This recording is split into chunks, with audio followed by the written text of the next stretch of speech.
আসসালামু আলাইকুম। সকলে কেমন আছেন? আশা করি সকলে ভালো আছেন, সুস্থ আছেন। আপনি, আমি, আমরা মুসলমান। এটা আমাদের পরিচয়।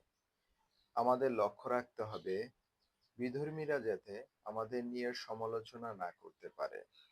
কারণ আমরা মুসলমান, আমরা আমাদের চরিত্র, আমাদের আখলাক, আমাদের আচার-আচরণ, পোশাক-আশাক, চাল-চলন, কথাবার্তা আমরা এমনভাবে করব, এমনভাবে বলবো যাতে বিধর্মীরা, অমুসলিমরা আমাদের দেখে অনুপ্রেরিত হয় যে না মুসলমানরা আদর্শবান, মুসলমানরা নিষ্ঠাবান, মুসলমানরা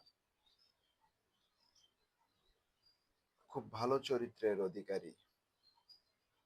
কারণ আমাদের আদর্শ, আমাদের অনুপ্রেরণা, আমাদের গাইড, আমাদের প্রিয় নবী হযরত মুহাম্মদ সাল্লাল্লাহু আলাইহি ওয়াসাল্লাম।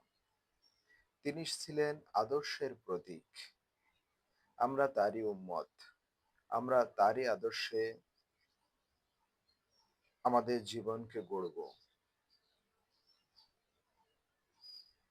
একটা ঘটনা বলি,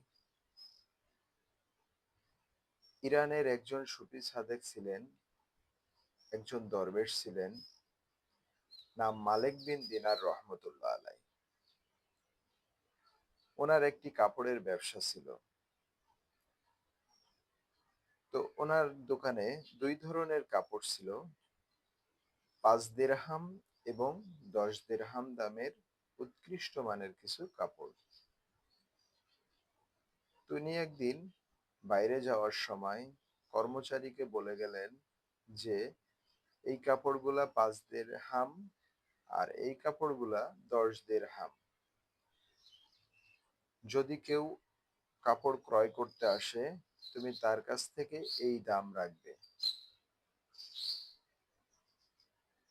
তো উনি কাজ শেষে যখন বিকেলে দোকানে আসলেন, তখন কর্মচারী বললেন যে, "মালিক, আমি কাপড় বিক্রি করেছি। এই কাপড়গুলা ১০ দিরহামে আমি বিক্রি করেছি।" তখন মালিক বিন দিনার রহমতুল্লাহ আলাইহ বললেন যে, "এই কাপড়ের দাম তো ৫ দিরহাম। তুমি ১০ দিরহামে কেন বিক্রি করলে?" তখন বলল যে, "একটা লোক এটা নিয়ে গেছে, উনি পছন্দ করছে। দাম বলায় উনি সন্তুষ্ট হয়ে এটা নিয়ে গেছেন।" তখন উনি বললেন যে, "লোকটা দেখতে কেমন?" বর্ণনা দিলেন। উনি বর্ণনা অনুযায়ী সেই লোককে খোঁজা শুরু করলেন।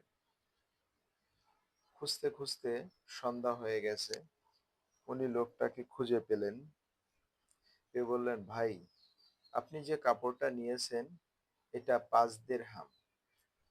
হয় আপনি এই কাপড়টা ফেরত দিয়ে ১০ দিরহাম মূল্যের উৎকৃষ্ট মানের কাপড়টা নিয়ে যান, না হলে আপনি ৫ দিরহাম ফেরত নেন।" তখন তিনি বললেন যে, "না, কাপড়টা তো আমি পছন্দ করে নিয়ে আসছি। দামটা তো আমি বলেই নিয়ে আসছি। অতএব এখানে আপনার কোনো অন্যায় নাই। আপনাকে টাকাও ফেরত দিতে হবে না, উৎকৃষ্ট মানের কাপড়ও দিতে হবে না।" তখন বলল যে, "না, এটা হয় না। কাল কিয়ামতের ময়দানে আল্লাহ তাআলা আমাকে জবাবদিহিতা করতে পারেন। তো আপনাকে হয় কাপড় নিতে হবে, না হলে টাকা ফেরত নিতে হবে।" অনেক পেড়াপিড়ির পরে লোকটি টাকা ফেরত নিতে রাজি হলেন। তো উনি টাকা ফেরত নেওয়ার পরে লোকটা, অর্থাৎ মালিক বিন দিনার রহমতুল্লাহ আলাইহ ওইখান থেকে চলে গেলেন। তো উনি বাজারে অন্য লোকদেরকে জিজ্ঞাসা করলেন যে, "এই লোকটা কি? তিনি এত আদর্শবান, এত ভালো, এত ন্যায়পরায়ণ, ইনি লোকটা কে?" তখন সবাই বলল যে, "আপনি কি এনাকে চিনেন না? এই এলাকায় এমন কেউ নাই যে ওনাকে চিনে না, এবং দূর দূরান্তের অনেক লোকই তাকে চিনে। তিনি মালিক বিন দিনার রহমতুল্লাহ আলাইহ। তিনি আল্লাহ তাআলার কাছে দোয়া করলে আল্লাহ তাআলা সেই দোয়া কবুল করেন, কখনো ফেরত দেন না।"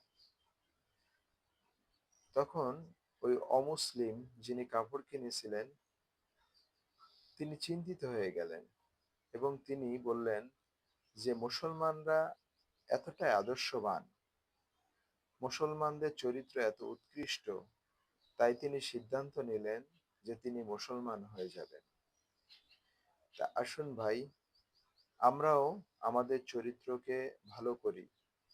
অমুসলিমরা আমাদের দেখে যেত অনুপ্রেরিত হয় যে মুসলমানরা আদর্শবান, মুসলমানরা সঠিক, আমরা আমাদের চরিত্রকে পরিবর্তন করি, আমাদের আখলাককে পরিবর্তন করি, আমাদের আচার আচরণ পোশাক আশাককে পরিবর্তন করি, যা দেখে অমুসলিমরা আমাদেরকে সমালোচনা না করে আমাদেরকে প্রশংসা করে। আমরা আমাদেরকে পরিবর্তন করব সকলে ইনশাআল্লাহ।